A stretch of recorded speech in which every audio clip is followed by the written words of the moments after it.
So సత్య ma'am, so actually అంటే మీ దగ్గరికి వచ్చేసరికి జానరా మారిపోతుంది. అంటే మీరు ఏం లేదు మేడం, అంటే తప్పుగా అనుకోకండి, ఏంటో మీరు ఇప్పటికీ ఇంత అందంగా ఎందుకుంటారో నాకు ఆ క్వశ్చన్, దానికి ఆన్సర్ చెప్పండి అసలు. మీరు రాంగ్ టైంలో పుట్టేశారు యాక్చువల్లీ. ఈ టైంలో మీరు పుడితే మీ వాయిస్కి వీరాభిమానులు ఇక్కడ గొంతులు అదే చేతులు కోసేసుకుందరు. వద్దులేండి, అంత కోసుకోవద్దు కానీ రక్తాలు చిందించేవారా? వద్దు. ఏంటి మేడం ఆ హెల్త్ సీక్రెట్ ఏంటి చెప్పండి మాకు కూడా, బ్యూటీ సీక్రెట్ ఏంటి? ఏం సీక్రెట్ లేదు, I think it's in my jeans అంతే. ఎప్పుడు పెళ్లి చేసుకుంటున్నారు మేడం? అంటే పెళ్ళి అవ్వలేదని అనుకుంటారు వాళ్ళు. మీకు పాప ఉందని ఎవరు అనుకోరు, ఆమె హీరోయిన్ అయిందని కూడా ఎవరు అనుకోరు. ఆమె హీరోయిన్ అయిందని కూడా ఎవరు అనుకోరు. నెక్స్ట్ ఇంటర్వ్యూకి ఆమె కొంచెం పెద్ద అయ్యాక అడుగుతారనమాట. సో ఆవిడ అక్క అని ఈవిడ చెల్లి అంటాం. లేదు, జస్ట్ యునో అంతే, లక్ అది అంతే. వేరే I don't do anything special to maintain my self like this. అసలు పోనీ ఏదన్నా కొన్ని ఎక్సర్సైజులు చేస్తామని అది కూడా లేదు. సో ఇట్స్ బాడీ అంతే. ఇప్పుడు అంటే ఇప్పుడు ఈ జనరేషన్ డైరెక్టర్స్తో యాక్ట్ చేస్తున్నారు, అప్పుడు సీనియర్స్తో యాక్ట్ చేస్తున్నారు. అంటే సెట్స్లో మార్పు ఎలా ఉంటుంది మీకు? ఒక ఈ జనరేషన్ డైరెక్టర్స్తో చేస్తున్నప్పుడు, ఒకసారి ఇలాంటి సీనియర్స్తో చేస్తున్నప్పుడు?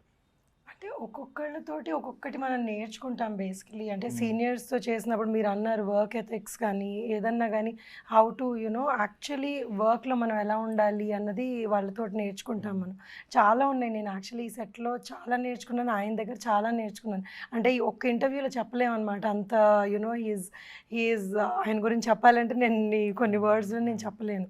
But I've learned a lot and I mean ఆయన చాలా మందిని ఇన్స్పైర్ చేస్తారు, నన్ను కూడా చాలా ఇన్స్పైర్ చేశారు. సో ఆయనలో కొన్ని క్వాలిటీస్ అన్నా నేర్చుకొని I should work like him అన్నది ఎప్పుడు నేను రోజు అనుకుంటూ ఉంటాను. So I keep observing him a lot and you know అంటే ఆయన మంచితనం ఇంక అందరికీ తెలిసిందే. సో అది కాకుండా ఆయన ఎంత ఇప్పుడు మనం కరెక్ట్గా ఉండాలి, ఇప్పుడు నేను అనుకుంటాను నేను చాలా కరెక్ట్గా ఉండాలి అని, కానీ ఆ కరెక్ట్గా ఉండడానికి ఏం చేయాలి అన్నది ఎవరికి తెలియదు అనమాట. So he knows that. So that is very very important. మనం ఇప్పుడు మన తప్పు ఎవరు అనకూడదు అని మనం అనుకుంటాను, నువ్వు నన్ను తప్పు అనకు అని. బట్ దానికి మనం ఏం చేస్తాము మనకు తెలియదు, అది కొన్నిసార్లు మనకు అర్థం కాదు. కానీ somehow he knows it I feel. So ఏదన్నా ప్రాబ్లం ఉంది సార్, ఇలా ఉంది అంటే నేను నీకు అప్పుడే చెప్పాను, నువ్వు చేయలేదు, కానీ ఇప్పుడు ఇలా చెయ్యి అంటారు.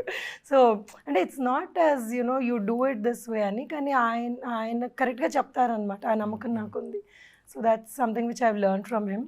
అండ్ ఇప్పుడు కొత్త వాళ్ళ గురించి అంటే they are extremely talented.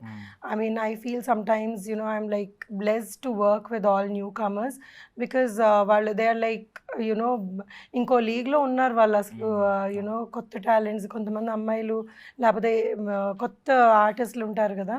I don't think I can work like them or I can perform like them. I really అంటే వీళ్ళు ఎలా పుట్టినప్పుడే నేర్చుకొని వచ్చారా అనిపిస్తుంది. So they are really good, be directors or ఎవరన్నా కానివ్వండి, ఆర్టిస్టులు కానివ్వండి, well they are all extremely talented these days with you know very good focus on work and I like working with all the newcomers also. Okay. So ఇంకా ఎంత time ఉంది అసలు interview? అంటే నేను మొత్తం క్వశ్చన్స్ అన్ని సత్య గారిని కాసేపు అడుగుదాం అనుకుంటున్నాను, ఆవిడతోనే వినాలనిపిస్తుంది ఆవిడ మాట. Okay okay. So sir